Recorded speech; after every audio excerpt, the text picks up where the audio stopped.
CNBC TV18 and CNBC Awaaz present The REIT Connect in partnership with IRA.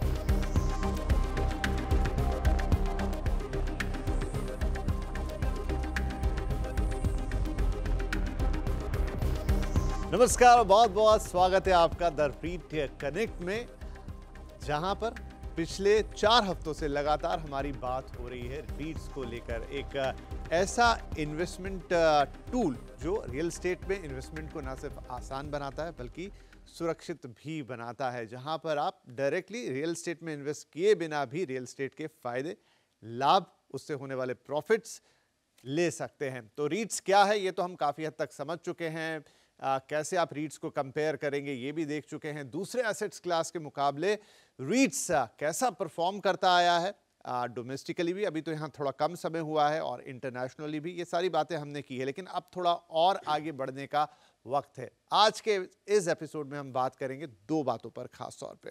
पहला, REITs के जो regulation India में, अब ये सेबी की तरफ से रेगुलेटेड है, इसीलिए एक बहुत ही ट्रस्टेड इन्वेस्टमेंट टूल माना जा रहा है। लेकिन ये रेगुलेशन क्या है, कैसे काम करते हैं, उसमें से आपके जानने का क्या है, ये सारी बात आज हम करेंगे। और दूसरी बात जो शायद सबसे अहम बात होगी, जब भी आप किसी निवेश के लिए जाते हैं तो वहाँ टैक्स की एक चीज़ होती है, टैक्स लायबिलिटी होती है। REITs में वो टैक्स लायबिलिटी कैसी है, इसके इंसेप्शन से कहाँ से बात शुरू हुई थी, और आज की तारीख में टैक्सेशन के मोर्चे पर बात करें तो REITs खुद में कैसा है, और जब दूसरे इन्वेस्टमेंट क्लासेस की बात करेंगे उनके कंपैरिजन में यहाँ पर किस तरह के टैक्सेस लगते हैं, ये सारी बात होगी। और ये सारी बातचीत करने के लिए आज हमारे साथ 2 खास मेहमान हैं।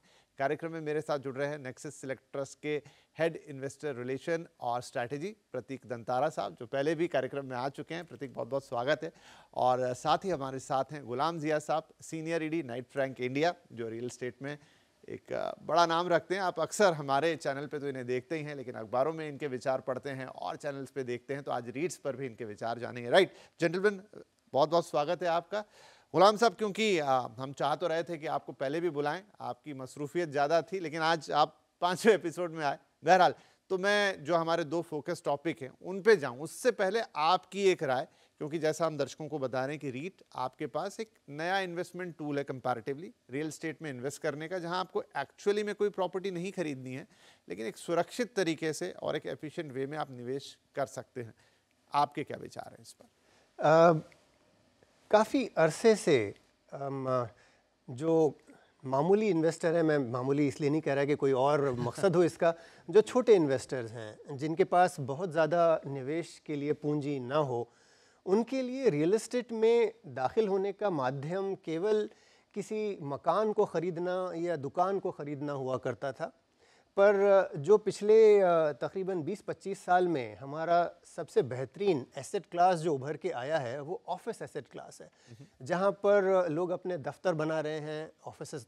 और ये ऑफिस का स्टॉक, मैं जानता हूँ जब मैंने करियर शुरू किया था ये मुश्किल से 150 से 200 मिलियन स्क्वायर फीट था। आज ये तकरीबन 1000 मिलियन स्क्वायर फीट तक जा रहा है। इसका मतलब ये है कि ये जो बूम ऑफिस सेक्टर में देखा गया है वो इससे पहले कहीं सोचा भी नहीं गया था। अब इन्वेस्टर जब ये देखता है कि आपने एक छोटी दुकान खरीद ली जहाँ पर आपने शायद मेडिकल स्टोर या आइसक्रीम की दुकान डाल ली, उसके सामने आपके सामने एक बड़ी सी अजीमुश्शान दफ्तर की इमारत है, आप चाहोगे कि मुझे भी इसमें निवेश करना है, मैं भी इसमें इन्वेस्ट करके इसके बेहतरीन फल हासिल करना चाहूँगा। लेकिन वो मुमकिन नहीं था जब तक कि REIT हमारे मुल्क में नहीं आया। तो ये REIT का बैकग्राउंड यही है कि उन निवेशकों के लिए जो एस्पिरेशनल है, जो चाहते हैं कि रियल एस्टेट में उनका निवेश बढ़े, क्योंकि ये चीज़ देखी गई है कि ग्लोबली जो बेहतरीन इकोनॉमीज़ हैं, अमेरिका, यूरोपियन वगैरह, जहाँ पर या इवन फार ईस्ट में REITs ये अपने आप में इन्वेस्टर्स के लिए एक बहुत ही महत्वपूर्ण इन्वेस्टमेंट की शैली है। और इसमें देखा गया है कि ग्लोबली 25 से 30% आपका जो पूंजी है, निवेश की जो पूंजी है, वो REITs में, रियल एस्टेट, चूँकि रियल एस्टेट को लेके REITs ही ज़्यादा राइज है, उसमें इन्वेस्टमेंट देखा गया है। तो आज जब भारत में ये एक तरीक़ा खुला है पिछले चंद एक सालों में, इन्वेस्टर्स का, निवेशक का इसमें इंटरेस्ट बढ़ना आवश्यक है। और उसके लिए जो सीरीज़ आपने, जो श्रृंखला आपने शुरू की है लोगों को एडुकेट करने, उन्हें बताने के लिए, क्योंकि एक और चीज़ जो थोड़ा सा दुखदायक है कि पिछले 5 सालों में हम केवल 4 ही रीट देख रहे हैं। और अगर आप, चूंकि मैंने बात की थी अमेरिकाज वगैरह की, वहाँ पर सैकड़ों रीड्स हैं, बड़े बड़े और अलग अलग प्रकार की हैं। केवल रेसिडेंशियली ऑफिस नहीं, हॉस्पिटल की भी रीड्स हैं, होटल्स की भी रीड्स हैं, सीनियर सिटीजन्स की, हॉस्टल्स की, हर तरह की रीड्स बनी हुई हैं और अच्छा परफॉर्म करती चली आई हैं। हिस्टोरिकली बहुत अच्छा परफॉर्म किया है इन्होंने। तो आगे चल के जैसे भारत की भी इकोनॉमी खुल रही है, नए नए एवेन्यूज़ आ रहे हैं। अगर आप देख लें, आज से 8 साल पहले शायद ही कोई रियल एस्टेट डेवलपर वेयरहाउसिंग या लॉजिस्टिक को टच करना चाहता था। आज तकरीबन हर रियल एस्टेट डेवलपर वेयरहाउसिंग में जंप कर चुका है, कूद पड़ा है। तो इस प्रकार जो नए नए एसेट क्लासेस खुल रहे हैं, इसको लेके रीट्स के बारे में मुझे बहुत ज़्यादा उम्मीद है कि आगे चल के निवेशकों के लिए रीट्स एक बहुत ही बेहतरीन साधन साबित होगा इन्वेस्टमेंट के लिए। राइट, तो ये उन दर्शकों के लिए भी हो गया जो शायद इसी एपिसोड में हमसे जुड़े हैं और अब तक के एपिसोड अगर मिस कर दिए हैं तो सोशल मीडिया पे अवेलेबल हैं। टीवी पे भी आएंगे, लेकिन सोशल मीडिया पे any time you can go search, और यूट्यूब हो चाहे फेसबुक हो, आप CNBC आवाज़ के हैंडल्स पे हमेशा देख सकते हैं। राइट, तो ये तो बात हो गई कि रीट्स क्या हैं और क्या हमारे लिए फ़ायदा लेकर आते हैं। तो दो जो प्रतीक साहब चीज़ों का मैं जिक्र कर रहा था, उसमें पहली और इम्पॉर्टेंट है कि रीट्स, अब रियल एस्टेट का नाम आते ही कई लोगों के माथे पे शिकन आ जाती है कि भाई ऐसा सेक्टर है जहां पर हाथ डालो तो जल जाते हैं, पता नहीं घर मिले नहीं, दुकान मिले नहीं, क्या हो ये हो।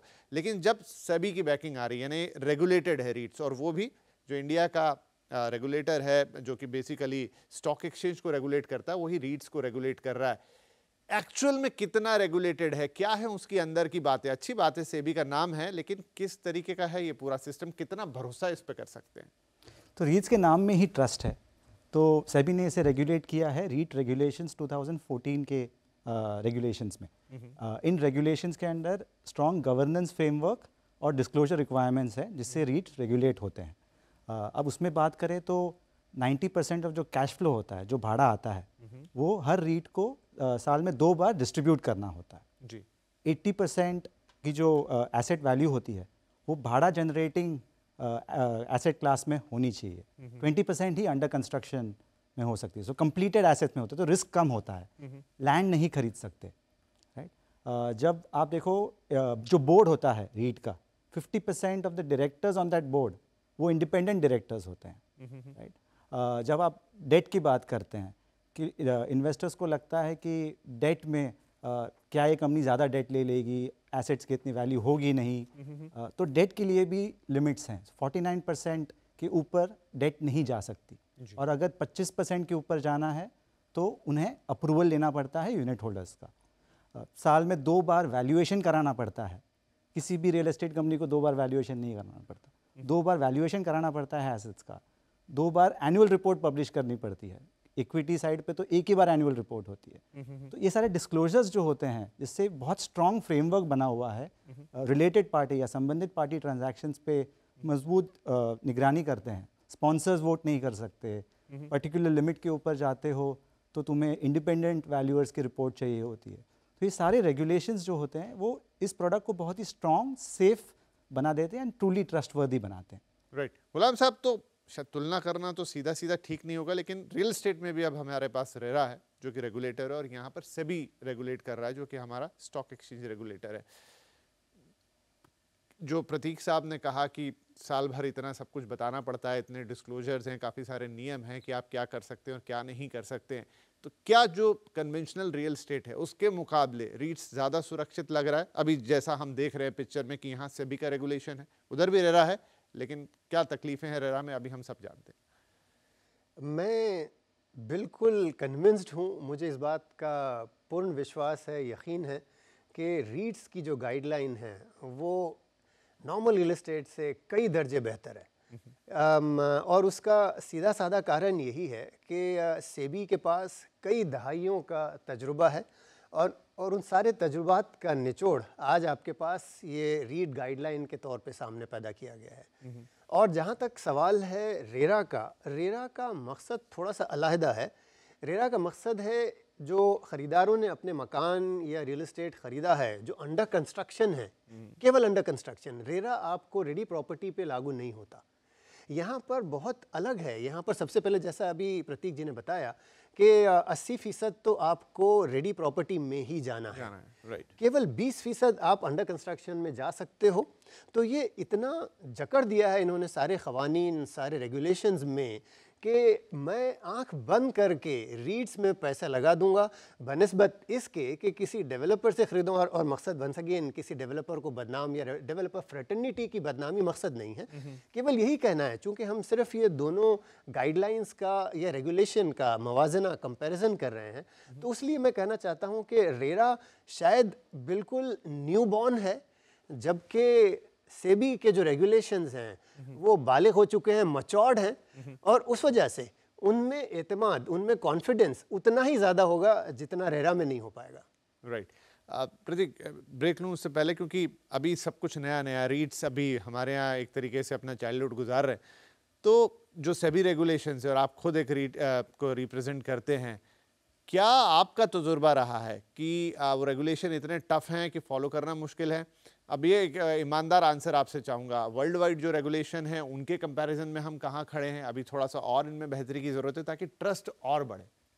आई थिंक रेगुलेशंस तो एट इंटरनेशनल लेवल हैं। देखना जाए तो ऑब्वियसली कुछ कुछ चीज़ें जो इवॉल्विंग है, जो चेंज हो सकती है, but at a broader level अगर देखें तो ये regulations at international level at par हैं। ओके, ठीक है, चलिए, तो ये बात साफ है, इसमें प्रतीक भी बता रहे हैं और गुलाम साहब भी कह रहे हैं कि नो डाउट सेबी से रेगुलेटेड जो चीज़ें हैं, हम भी जानते हैं कि देश का एक बहुत ही प्राइम रेगुलेटर है और वो देश के पूरे शेयर मार्केट को रेगुलेट करता है। और चूंकि रीट्स का भी कुछ कुछ मामला वैसे ही है, जहां जाके आप यूनिट्स खरीदते हैं, एक तरह का म्यूचुअल फंड, हमने अपने शुरुआती एपिसोड में भी आपको आसान भाषा में उसे समझाया। और जब सेबी के रेगुलेशंस आते हैं तो चीज़ें वाकई में टफ होती हैं, जिसमें गुंजाइश कम बचती है, ट्रस्ट ज़्यादा होता है।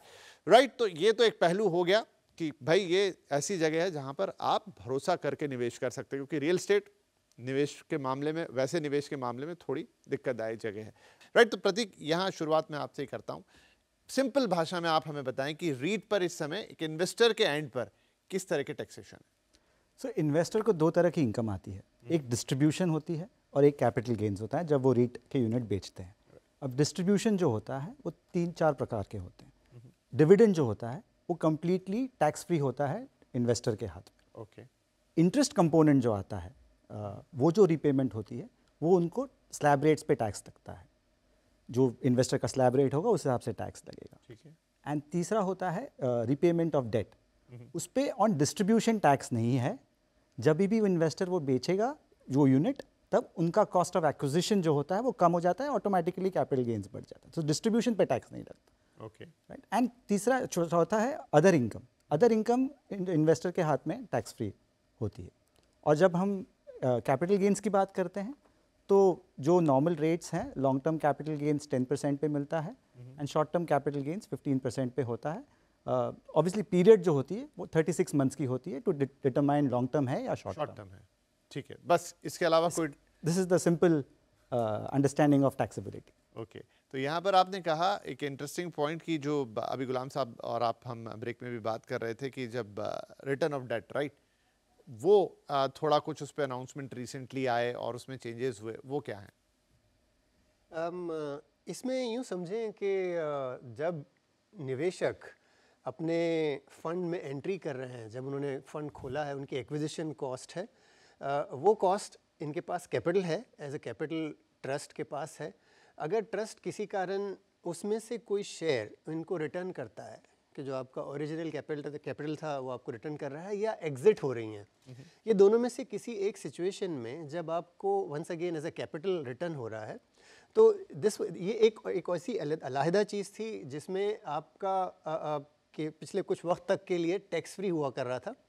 लेकिन लास्ट फाइनेंस बिल में ये चीज़ को समझा गया कि ये नॉन एंडिंग है, मतलब ये बहुत इसका गैर फ़ायदा भी उठाया जा सकता है। तो इसको सामने रख के पिछले फाइनेंस बिल में ये बात इंट्रोड्यूस की गई है कि इसकी सीलिंग होगी कि आपका जो एक्विजिशन कॉस्ट है, जिस प्राइस पे आपने अपने ट्रस्ट में एंट्री ली है, वहाँ तक फ्री है। उसके ऊपर जो आपके गेन्स हैं उसको कैपिटल गेन्स के तौर पे लिया जाएगा और उस पे टैक्स लगाया जाएगा। तो इस चीज़ को एक कह सकते हैं कि एक तरह से लूप होल जैसा था जो पिछले चंद सालों में मौजूद था, उसे टाइटन किया गया है। जैसा हम कह रहे थे कि एक जर्नी है भारतीय रीट की जर्नी बहुत ही शॉर्ट टर्म है, जबकि अगर आप ग्लोबल रीट्स देखें जो मैच्योर्ड मार्केट्स हैं, वहाँ के रीट्स काफ़ी रिलैक्स्ड हो चुके हैं। थोड़ी देर पहले प्रतीक का जो एक रद्द-ए-अमल जो आपने सवाल पूछा था उसमें ये था कि भारतवर्ष में आज भी जो रेगुलेशंस हैं वो बहुत टाइट हैं, बिकॉज़ निवेशक का इंटरेस्ट सबसे आगे रखा गया है और धीमे धीमे आगे बढ़ते हुए इसमें काफ़ी सारे चेंजेस आएंगे। ये एक जर्नी है जिसमें हम चल रहे हैं आगे। तो अगर कहीं लूप होल तो उसे टाइटन कर देना, या अगर बहुत ज़्यादा शिकंजा कस दिया गया हो तो उसे थोड़ा और रिलैक्स कर देना, क्योंकि ग्लोबली जो ओवरऑल कंप्लायंस मॉडल्स हैं वो भारत के बनिस्बत थोड़े रिलैक्स्ड हैं। लेकिन इस चीज़ को हम, जैसा हम बात कर रहे थे, वक्त के चलते इस चीज़ का एहसास होगा, तो जहाँ लूप होल्स हों वो बंद किए जाएंगे, जहाँ पर शिकंजे थोड़े धीमे करने की ज़रूरत हो, रिलैक्स करने की ज़रूरत हो, वो किया जाएगा। लेकिन ये एक जर्नी है जिसमें हम अभी शुरुआत हुई है। राइट। तो देखिए यहाँ पर टैक्स में एक चीज़ और, बहुत सारे लोग हैं जो इस समय इंडिया में नहीं रहते, अब्रॉड। तो एक तो पर्सन ऑफ इंडियन ओरिजिन हो गए, कुछ एनआरआईज ही हो गए, क्या उनके लिए भी टैक्सेशन का जो आपने अभी हमें डेफिनेशन समझाई वैसी ही है, या फिर वहाँ कुछ चीज़ें चेंज हो जाती हैं? सिमिलर है। उनके लिए खाली जो इंटरेस्ट कंपोनेंट होता है उस पर विथहोल्डिंग टैक्स लगता है, टीडीएस जिसे बोलते हैं, और उन्हें सामने उनकी जो डबल टैक्सेशन ट्रीटी जो होती है उन कंट्री और इंडिया के बीच में, उसमें वो बेनिफिट मिलेगा। So everything else remains the same, यही है एक डिफरेंस है। ओके। और जब हम बात करते हैं टैक्सेशन की, मैंने कहा कि दूसरे एसेट क्लास से कंपेयर करें, मान लीजिए मेरे पास किसी रियल एस्टेट कंपनी के शेयर्स हैं और मेरे पास रीट्स भी हैं, यहाँ अगर मैं तुलना करूं कि मुझे कहाँ ज़्यादा बेनिफिट होगा, तो क्या कोई कंपैरिजन है? कंपैरिजन तो है, जैसे मैंने बोला डिस्ट्रीब्यूशन, डिविडेंड डिस्ट्रीब्यूशन जो करते हैं रीट्स, वो टैक्सेबल नहीं है, टैक्स फ्री है जी। लेकिन रियल एस्टेट कंपनीज जब डिस्ट्रीब्यूट करते हैं डिविडेंड, तो वो यूनिट होल्डर के हाथ में टैक्सेबल हो जाता है उसके स्लैब रेट के हिसाब से। सिमिलरली जब आप कैपिटल गेंस की बात करो, यहाँ पे 10% एंड 15% है long term capital gains, short term capital gains. Whereas आप अगर रियल एस्टेट कंपनी के शेयर्स ओन करते हो या रियल एस्टेट ओन करते हो, आप तो रियल एस्टेट अगर ओन करते हो तो उस रियल एस्टेट को बेचने पे तुम्हें 20% टैक्स लग सकता है। तो इट्स द रेट्स डिफरेंट है जी। गुलाम साहब, इस पर आपकी राय? इसमें एक ही चीज़ मैं और ऐड करना चाहूँगा कि जहाँ तक मैं जानता हूँ, नॉन रेसिडेंट इन्वेस्टर्स के लिए शॉर्ट टर्म कैपिटल गेन की दर थोड़ी सी अलग है। भारतीय लोगों के लिए ये 15% है, जबकि एनआरआईज़ के लिए 20% है। उसके अलावा तकरीबन सब कुछ, जैसा प्रतीक ने बताया, तकरीबन सेम है, लेकिन शॉर्ट टर्म कैपिटल गेन के लिए थोड़ा सा अलग उनका फंडा है, टैक्स लेवल अलग है। उसके अलावा जैसा अभी प्रतीक भी बात कर रहे थे कि अगर आप स्टॉक की और रीट की बात करें तो इसमें टैक्स में तो इन्होंने बता दिया, लेकिन स्टॉक में सिंपल स्टॉक में आपका रिस्क उतना ही ज़्यादा है। कई सारी रियल एस्टेट कंपनियां हमने देखा है पिछले 10 सालों में, कम से कम 4-5 लिस्टेड रियल एस्टेट प्लेयर्स आज एक्सटिंक्ट हो चुके हैं, और उसका सारा बर्डन, उसका जो बार, उसका जो बोझ है, वो निवेशकों के कांधों पर आया है। उसके बरखिलाफ, उसके अपोजिट अगर आप रीट्स की बात करें, रीट्स में जो सारे रेगुलेशंस इतने खूबसूरत हैं कि उसमें उस प्रकार का कोई रिस्क आपके कंधों पर नहीं रखा हुआ है। वो एक फ़र्क है जिसकी बात ये कर रहे थे कि अगर आप रिस्क रिवॉर्ड मैकेनिज़्म की तरफ भी देखें तो टैक्सेशन भी उसी हिसाब से रखी गई है कि आपके जो टैक्सेशन है, चूँकि आपकी वहाँ पर अर्निंग बहुत ज़्यादा या लॉसेस बहुत ज़्यादा हो सकते हैं, तो अकॉर्डिंगली आपके प्रॉफिट या लॉस टैक्सेशन बेनिफिट वहाँ पर हैं। यहाँ पर थोड़े से लिमिटेड हैं क्योंकि आपके रिस्क उतने ज़्यादा नहीं हैं जितने वहाँ पर हैं। Right. And period of holding भी डिफरेंट है। अच्छा। तो पीरियड ऑफ होल्डिंग जो होता है लॉन्ग टर्म शॉर्ट टर्म के लिए, तो रीट्स के लिए 36 मंथ्स है। 36 मंथ से कम होगा तो वो शॉर्ट टर्म गेन हुआ, 36 मंथ से ज़्यादा होगा तो वो लॉन्ग टर्म। अब आप इक्विटी की बात करें तो उसमें 12 मंथ्स है, तो पीरियड ऑफ होल्डिंग में भी डिफरेंस है। राइट। तो एक जब टैक्सेशन की बात होती है तो रीट्स जब हिंदुस्तान में बातचीत शुरू हुई थी तो वो टैक्स को लेकर ही बड़ी बातचीत होती थी कि भाई इसको आप सही तरीके से टैक्स करेंगे तो ये इंडिया में सक्सेस होगा, अगर आप इसको रेगुलर तरीके से टैक्स कर देंगे तो फिर ज़्यादा मतलब नहीं निकलेगा। अब चूंकि आप खुद रीट हैं तो मुझे बताइए, क्या इस समय जो टैक्सेशन है जिस तरीके का, वो वैसा है, ल्यूक्रेटिव है, जहां इन्वेस्टर को लगे कि हाँ यहाँ जाना, हालांकि आपने अभी डिफरेंस बताया क्या क्या है, या अभी इसमें और भी कुछ करने की गुंजाइश है? अगर हम पूरी दुनिया भर के एग्जाम्पल उठा के देखें, दूसरे देशों में क्या स्ट्रक्चर है टैक्सेशन का, क्या कुछ एक्स्ट्रा इंसेंटिव वहाँ इन्वेस्टर के हाथ में जाता है? जब रीट रेगुलेशंस आते हैं, किसी एसेट क्लास को प्रमोट करना होता है तो टैक्स बेनिफिट तो चाहिए होता है, एंड दैट इज़ जो गवर्नमेंट ने आज दिया है, तो वो तो ऑब्वियसली है। उसके अलावा कुछ कुछ एरियाज़ हैं जहाँ पे, जैसे मैंने अभी बताया, पीरियड ऑफ होल्डिंग है, ये 36 मंथ्स है, यहाँ 12 मंथ्स है, तो अगर वो इक्वल कर सके तो it will be at par with equity. तो ऐसी कुछ कुछ चीज़ें हैं, स्पेशल चीज़ें हैं जो टैक्स में है, जो चेंजेस अगर कर सकें तो एट पार विथ एक्विटी हो जाए, एंड देन रिटर्न प्रोडक्ट तो है ही, तो रिटर्न अच्छा देगी, एट पार विथ एक्विटी होगी तो अच्छा प्रोडक्ट निकलेगा बाहर। राइट। वैसे तो ये आगे हम जो अगला एपिसोड लेकर आएंगे थोड़ा उसमें देखेंगे बड़ा पिक्चर, लेकिन गुलाम साहब अभी जैसा आपने शुरू में जिक्र किया कि हम शुरुआत में हैं, सिर्फ 4 रीट्स हमारे यहाँ, गुंजाइश कितनी बड़ी है? गुंजाइश बहुत ज़्यादा है। इसके 2 कारण मैं समझाना चाहूँगा कि आज हम जिस मकाम पे खड़े हैं वहाँ पर भी, जैसे मैंने आपसे बताया, तकरीबन 1000 मिलियन स्क्वायर फीट का ऑफिस स्टॉक हमारा बन चुका है, और ये अगर मैं अंदाज़न 50-60 मिलियन एडिशनल स्टॉक जो हर साल चला आता है उस पर भी अगर मैं नज़र डालूं, और चूँकि भारतवर्ष आज तकरीबन 4 ट्रिलियन की इकॉनमी बन चुका है और आगे चल के 15, 20, 25 ट्रिलियन की तरफ हमारा सफ़र बढ़ रहा है, तो इस दौरान जो एसेट क्लास, जो एसेट क्रिएट होंगे, उसके लिए तो जो ग्रोथ ट्रेजेक्ट्री है वो तो एक बहुत ही ज़बरदस्त ग्रोथ ट्रेजेक्ट्री आगे चल के हमें दिख रही है। और इस कारण से अगर इस समय हम 4 ट्रिलियन की इकॉनमी पे 4 रीट्स लिए बैठे हैं, और मैं समझता हूँ ये 4 के सामने 40 हो सकते थे, क्योंकि जैसे ही अगर आप अलग अलग एसेट क्लास में भी जाना शुरू करें, वेयर हाउसिंग में चले जाएँ, मॉल्स के शायद 1 है और भी कितने बन पाएँ, तो स्टूडेंट हाउसिंग एक बहुत बड़ा सब्जेक्ट बढ़ के आगे आ रहा है। सीनियर सिटीज़न लिविंग, बुज़ुर्गों के लिए जो घर है उन पर भी एक रीट बन चुके हैं, ग्लोबली हर जगह हैं। तो ये सारी चीज़ें, मुझे लगता है हमारी कैपेसिटी आज 40 की है जिसके सामने हम 4 लिए बैठे हैं, और जब यही इकॉनमी 4 ट्रिलियन से 15, 20, 25 या 30 ट्रिलियन की तरफ सफ़र आगे बढ़ा रही है, तो इस चीज़ का तो मल्टीप्लायर इफ़ेक्ट आना है। तो मेरे विचार में वी आर, एस वी से अंग्रेज़ी में कहते हैं, we are scratching the surface. ये तो बिल्कुल ना के बराबर है। आगे चल के ये एक बहुत बड़ा ब्लो हो सकता है, ब्लास्ट हो सकता है, और इन्वेस्टर्स के लिए, निवेशक के लिए बहुत बड़ा फ़ायदा इसमें शामिल होगा। राइट, चलिए बहुत धन्यवाद, क्योंकि आपने मेरा होमवर्क करवा दिया। हमारा जो अगला एपिसोड होगा वो थोड़ा इसी गुंजाइश पर होगा कि शुरुआत हो गई, लेकिन कितनी गुंजाइश है, क्या क्या किया जा सकता है, किस तरह के रीट्स आ सकते हैं, निवेशकों के लिए कितने मौके बनेंगे और आगे क्या क्या होगा। लेकिन जो 2 अहम बातें थी, कितना भरोसा इस पर करें, अब सेबी की तरफ से रेगुलेशन है तो किस तरह के रेगुलेशन है, और सबसे इंपॉर्टेंट तो टैक्सेशन वाला मामला है, कैसे टैक्स होगा, उसी को लेकर बड़े कंफ्यूज रहते हैं निवेशक। तो आप दोनों ने बहुत ही अच्छे तरीके से, आई थिंक आसान भाषा में एक्सप्लेन कर दिया है, तो बहुत बहुत धन्यवाद आप दोनों का ही, और दर्शकों का भी बहुत धन्यवाद कि अच्छे आप लोगों के कमेंट्स आ रहे हैं, बहुत अच्छे अच्छे सवाल भी हैं, मैंने देखे, कुछ को रिप्लाई करने की भी कोशिश की है सोशल मीडिया पे, तो काफ़ी अच्छा रिस्पांस है।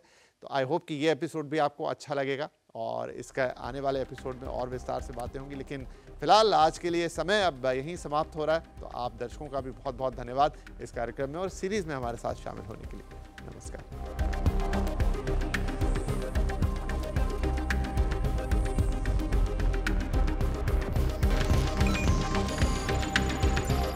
CNBC TV 18 and CNBC Awaaz present The REIT Connect in partnership with IRA.